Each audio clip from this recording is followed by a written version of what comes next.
All right, so I've just given out one of these in-class problems here to be working on. It's a homework problem. It's a momentum handout. We'll have to go find it here in Moodle. So let's have a look here. This has got to be broken up into a series of steps. So we did that work energy problem where I didn't have you do that, because work energy, actually, you don't need to break things up into quite so many steps like you do with some of the other methods. So that's why you didn't have to do that on that problem. But this one, you are going to have to break it up into different steps, I think. So let's see what we can do with this. See if we can. All right, so here it is. It's the angular momentum problem.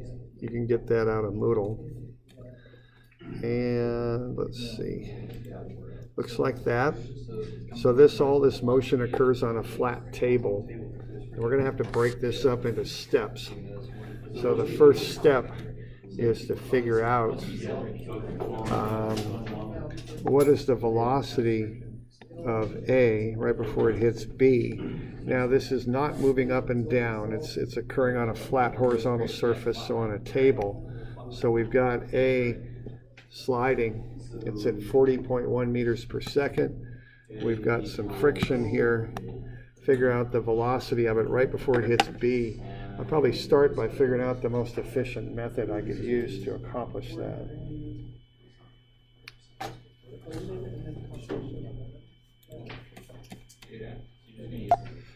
Yeah, it sounds like we're getting to the next step here. So online, hopefully you've worked that out, and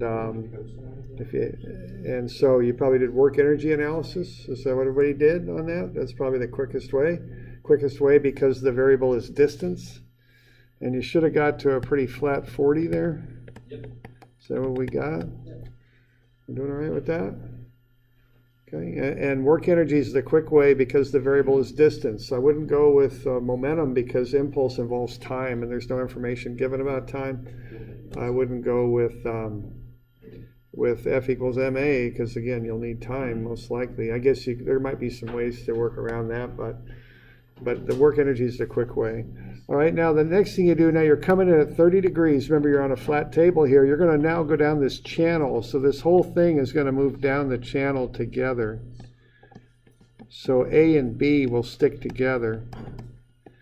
But they're going to move in that channel. So find the velocity of AB just after the collision, because what you've got here is a collision. Okay. So what's the velocity of AB going down that channel just after the collision occurs? That's the next step, okay? So what the channel does is it forces you to move in the x direction, which obviously A is not moving in the x direction before the collision.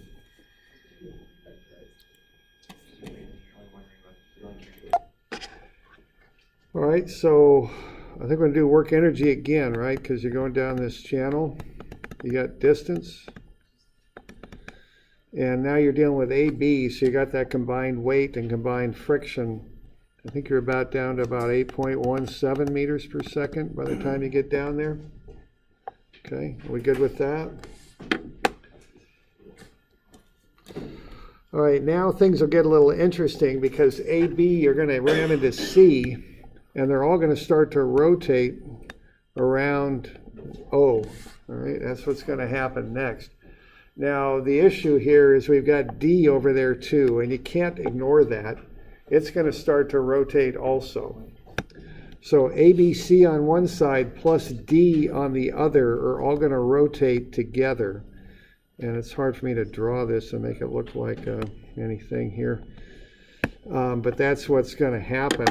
I've got just a little bit of an animation on that might be valuable. So we don't have to, but I think it's worthwhile to figure out the next step, the angular velocity of A, B, C, and D after the collision. So that's the next thing we'd like to get to. And the thing here is that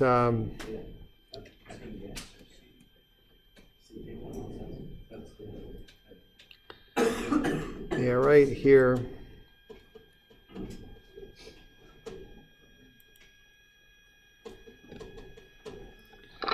Okay, so here we got linear momentum, and right there we start getting angular momentum. Okay, so that's the difference here. That's what we have to deal with, is we've got a few things going on here. So that's linear momentum of AB, and there's when it's hitting C. Now when that happens, not only does AB and C rotate, but D over here, this counterweight, rotates also. So we got to account for all of that stuff when that occurs. All right, so ABC rotating plus D rotating, it all starts rotating. So why don't you find that angular velocity just after the collision and see what you can do with that. Are there any questions on that?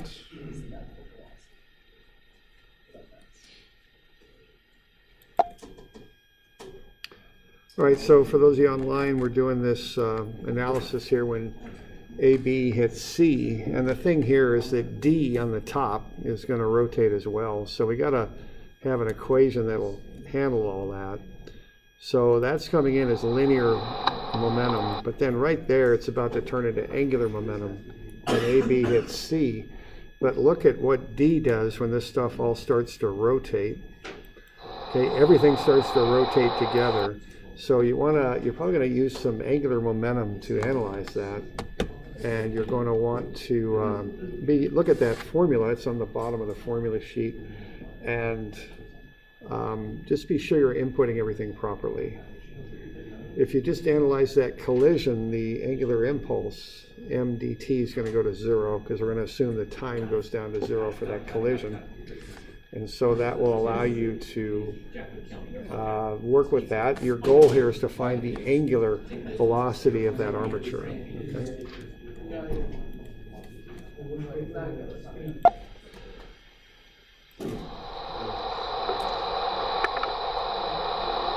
All right, so what you're going to do here, you're going to do angular momentum. So right there, you got that linear momentum of AB. You're going to add in the moment arm, and that's what's coming into this thing, right? And then you're going to set that up, and that's going to be the DMV for just AB sliding in. And then on the right-hand side of the equal sign, so this is the left-hand side of the equation. Now the right-hand side of the equation is when everything starts to rotate together. So there. So now you got ABC on the one side plus what's happening with D. They got to be handled separately because they got different moment arms. You can't just lump them together. So you're going to have to come up with a term on two terms on the right-hand side of the equal sign of your equation. One that handles ABC and the other that handles D. Okay? So that's what's going on with this one. We got any questions on that? Not yet? Okay. So, I would kind of suggest getting the angular velocity of that system just after the collision if you want to check answer. And then the final thing is to figure out, I think, when it stops moving. So as the thing moves, what's going to happen is there's going to be friction on it. The friction will be here. The friction will resist the rotation. The friction will always be perpendicular to the velocity. And the friction will act like that, okay?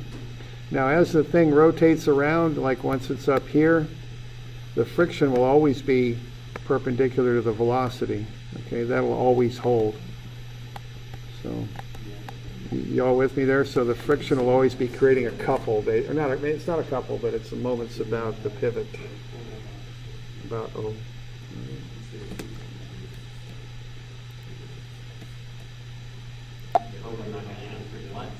What is the velocity after strike? What are we looking for? What are you looking for? Like numerically? What are we working towards here? Yeah,